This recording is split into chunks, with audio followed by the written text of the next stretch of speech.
অনেক বছর পর আবার নতুন করে তোমার সাথে আমার দেখা হবে। সেই দিন তুমি অনেকটা বিচলিত হয়ে যাবে নিশ্চয়।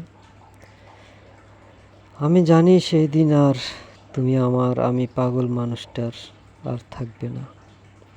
অন্য মানুষদের হাতটা শক্ত করে ধরে রাখবে, রূপালির সময় কাটাবে, সিনেমায় যাবে, শপিংয়ে ঘুরবে। সমস্ত কথা ভুলে গিয়ে তুমি তখন অন্য মানুষ।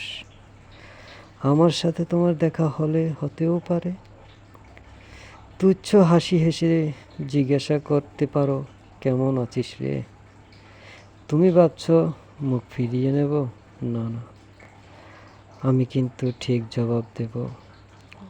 অভিমান বলে কিছুটা হিংসে হবে ঠিক, তবু বলবো বেশ ভালো আছি। তুমি যদি উত্তর নাও দাও, কিছু করার নেই, কারণ কিছু বলার অধিকার তো আমার নেই। ভালো থেকো এই বলেই আবার চোখের আড়াল হয়ে যাব।